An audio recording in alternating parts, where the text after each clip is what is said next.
and welcome back to a new video here. As you can see my lovely face, and so this episode will be part of a new series where I will talk to you about the Premier League and mainly Crystal Palace. In case you didn't know, I am a Crystal Palace fan.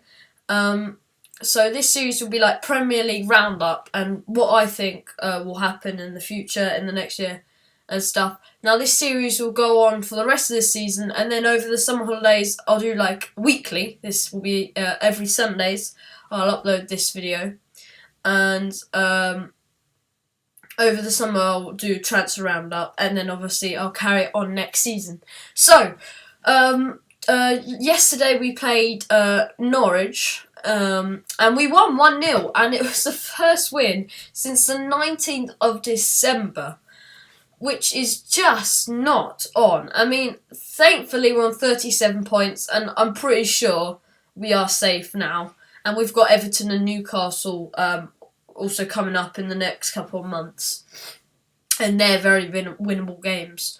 So I think we can just about say we are safe now, unless Sunderland have a dramatic comeback, a miracle basically, or Newcastle had a miracle. I don't see them winning loads of games, and so I think 37 points is nice to be safe, hopefully. What do I think about the win against Norwich? I think we played alright. I tell you what, a player we missed so badly over the last couple of months. Loads of people are saying Bolasie, and I agree, obviously. Bolasie one of our, if not the best player in Crystal Palace. But the player we missed is actually Jason Puncheon. We have so badly missed him. He's such a crucial player. He sets up play, he's got pace through the middle, as well as Zaha and Bolasie out on the wings. And I think, obviously, his goal was amazing. It was truly amazing. So it all started, this is not the goal. First chance came with us. We whipped in loads of crosses. Punching from 12 yards out, scuffed it completely. It went well wide. We had quite a few chances. It wasn't the best of first halves. The second half is where it got actually pretty good. This is me. I watched Match of the Day. This is how I know, because obviously we weren't on TV. So in the second half, I think the game was a lot more wide open. Bolasie absolutely skied one over. I think it went up to, I think it might have gone on the Eiffel Tower or something. It was a guy around 12 yards out, and he absolutely skied it. But luckily, Puncheon and I can't remember the other players who set up Puncheon. A lovely bit of play, and a wonderful goal by Jason Puncheon. And the celebrations, I've never seen a player get emotional over a goal he scored. Maybe if it was their last game and they scored a goal, and his last game for the club and they've been there for ages. But I've never seen a guy who's scored a goal. Jason Puncheon hasn't actually scored a goal. Well, obviously, apart from yesterday. Before then, since May last year, which is just weird to think about because he is such a crucial player. But we won at last. It took about 4 months for a win, but at last we got it. Hopefully we'll be back on track. We only need 3 more points to get the magic 40 points, which only one team's ever gone down, Palace, with that amount of points. So, and I think we're pretty much safe now, even with 37. My review on the other games. Newcastle. I feel so sorry for Newcastle fans and Villa fans, by the way. But oh my gosh, I like I said, just watched Match of the Day, and Shane Long's goal. The defending by Newcastle, I don't think I've seen defending that bad in the Premier League. It was truly awful. Shane Long literally just walked through the defence. Newcastle defenders, Stephen Taylor had a woeful game. They might as well not have been there. And And then for the second goal, the amount of time, Shane Long, I think it was a poor touch, and he set up Pella, and it was just the amount of time that Shane Long and Pella and Southampton in the whole had to finish that was just awful. And then Stephen Taylor again almost did a back pass, and Darlow did actually really well. Was it a foul? Quite possibly. He really went in. It wasn't a pen if it was a foul. It wasn't a pen, it was outside the box. But I tell you what, Stephen Taylor had a woeful game. And then the third goal for Southampton, again, another woeful defending. The short corner was Newcastle weren't ready for that. And it fell. Mane had a shot, and then it fell to Wanyama on the rebound.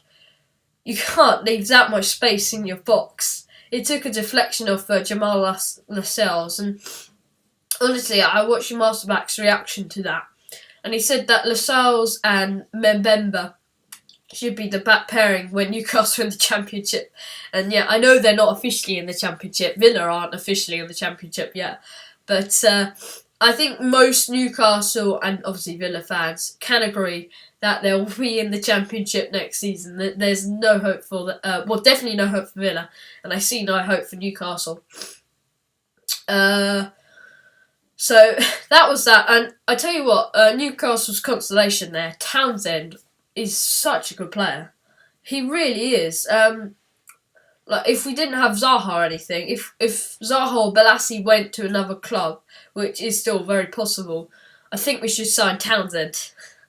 I really do think we should sign Townsend if Balassi, hopefully they won't go, but if Balassi and Zaha do go, one of them, I think we should definitely sign Townsend. Anyway, any other shocking games? Oh, I tell you what, the West Ham Arsenal game, I actually saw that live, and oh, what a game! What a game! West Ham defence was shoddy again. Shoddy again. Just a defence that was shoddy again. They conceded 5 goals in the last 2 games, albeit against Arsenal, but the last one obviously against Palace. West Ham sorted it out, and Andy Carroll, 3 goals from him, and I think he's an underrated player. If he didn't have as many injuries as he does have, then I would say he'd be a much higher rated player. Higher rated, he'd be much better as well, because he's one of the best at heading. And Gabriel had a mare. He had a big mare. I don't think quite as bad as Taylor, but I tell you what, Gabriel did not have a good day. He deflected in 2 goals, and he just did not have a good day at all in the office. And it was a very good game, actually. And Lauren Koscielny, a brilliant goal by a centre-back. The West Ham West Brom game. The West Brom West Brom Man City game. Again, I didn't actually. It was on TV, but I didn't watch it live. And De Bruyne, for Man City, De Bruyne is such a crucial player. Like, I think, again, maybe underrated. Obviously, for 50 odd mil or 55 mil did Man City spend for him. At the time, was like, oh, that's a bit much for just 1 season of absolute brilliance. But I tell you what, he is class. I think Aguero is your best player, and then I think De Bruyne is your second best player. I truly do. And then probably Company as well, who's absolutely crucial at the back for you, City. De Bruyne, what a player. I mean, he was the difference for Man City drawing and Man City winning. Obviously, he played a huge part in the second goal from City. And Nasri is back. Nasri back from a 5 or 6 month injury, and he played really well in that game. West Brom's first goal was at the fault of the referee, got in the way of Nasri. But Nasri obviously got the second goal and actually played well on the whole. I think that will sign competition for Sterling. Obviously, they're playing in the Champions League as well. And by the way, I think they will beat PSG at the Etihad. So I think they might go through to the semis, and so Sterling will get in his chances because obviously the amount of games in 1 week. But I think Nasri technically is better than Sterling, but obviously Sterling is a lot faster than him, and obviously a lot younger than him. He's got a lot more potential, Sterling. Rather, Nasri obviously is injury prone and doesn't have any potential. He's as good as he can be, probably. But his technical ability is truly amazing, and if I think him and Silva linked up, I think the season when Man City won the Premier League, the first season when Aguero got the late goal against QPR. Any other shocking results? Well, no real. Actually, Swansea versus Chelsea. I haven't seen that on Match of Day yet. I didn't watch that game, but Sigurdsson, good players.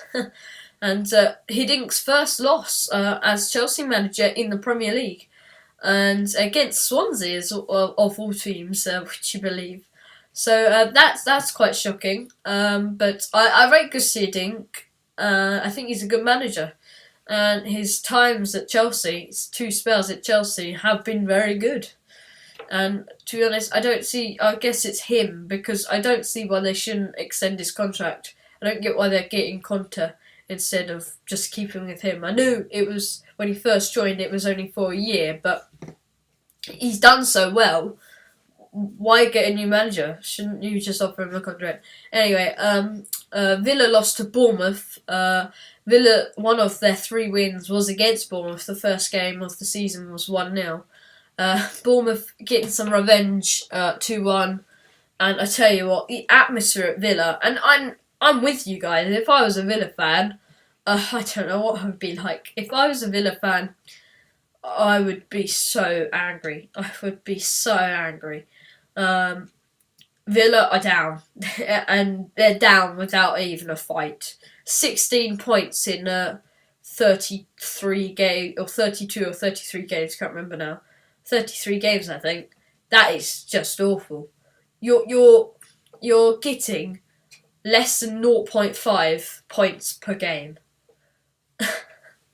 That is truly awful. That is truly awful. So I think Villa will go down, Newcastle will go down, and then I think it's between Norwich and Sunderland. And obviously Sunderland are playing today. Leicester in about an hour and a half for me. So I think Leicester will probably win that, probably 1-0. And I think it's between Sunderland and Norwich. And obviously next week, after the Sun play Leicester today, Sunderland will play Norwich, and that is an absolute huge game, because if Sunderland win, depending on the result today, if Sunderland win, they go within 1 point, assuming they lose today.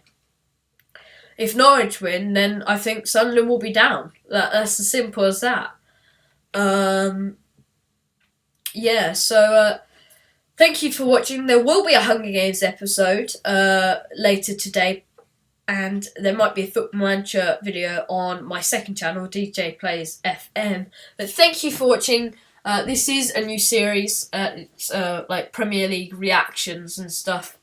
So thanks for watching, and I'll see you later today. Bye!